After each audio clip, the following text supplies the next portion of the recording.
সেই ওসমান হাদির যে কবর হবে যে জায়গাটিতে সেখানে কিন্তু কবর খোঁড়ার কাজটি একটু আগে শুরু হয়েছে এবং এখানে বিশ্ববিদ্যালয়ের প্রশাসন সহ বিশ্ববিদ্যালয় কর্তৃপক্ষের দায়িত্বশীল যারা তারা এসেছেন।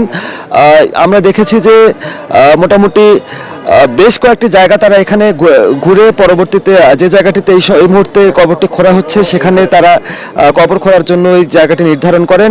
আজকে বেলা 2টার সময় জাতীয় সংসদ ভবনের দক্ষিণ প্লাজায় ওসমান হাদির প্রথম জানাজা অনুষ্ঠিত হবে এবং পরে তাকে প্রথমে তার সেই পরিচিত ক্যাম্পাস যেখানে তিনি পড়াশোনা করেছেন রাষ্ট্রবিজ্ঞান বিভাগে সেই ক্যাম্পাসে তাকে নিয়ে আসা হবে এবং সেন্ট্রাল মসজিদে তার দ্বিতীয় জানাজা শেষে যে জায়গাটি আমরা এই মুহূর্তে দেখতে পাচ্ছি এখানেই কিন্তু তার দাফন কার্যটি সম্পন্ন হবে।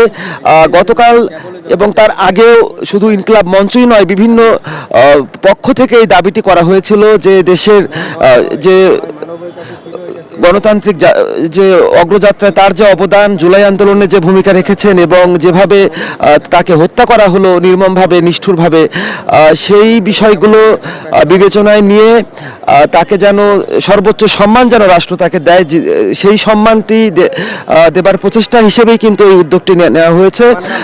যে জায়গাটিতে তাকে সমাহিত করা হয়েছে এখানে আমাদের জাতীয় কবি কাজী নজরুল ইসলাম সমাহিত রয়েছেন, পাশাপাশি বেশ কয়েকজন বিশিষ্ট শিক্ষাবিদ এবং বরেণ্য ব্যক্তিত্বের কবর রয়েছে এখানে। তাদের সাথেই কিন্তু সমাহিত করা হচ্ছে ওসমান হাদিকে। এটি অবশ্যই তার জন্য একটি বড় সম্মান রাষ্ট্রের পক্ষ থেকে, কথাটি বলাই যায়।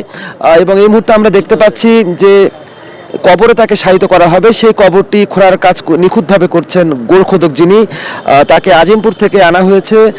বিশ্ববিদ্যালয়ের প্রক্টর তিনিও এখানে উপস্থিত হয়েছেন। গতকাল রাতে বিশ্ববিদ্যালয় প্রশাসন এই বিষয়ে ভার্চুয়ালি বৈঠক করে এবং ডাকসু সহ বেশ কয়েকটি সংগঠন এখানে যাতে তাকে কবর দেওয়া হয়, ঢাকা বিশ্ববিদ্যালয় ক্যাম্পাসেই যাতে কবর দেওয়া হয় সেই দাবিটি কিন্তু তারা করেছিল।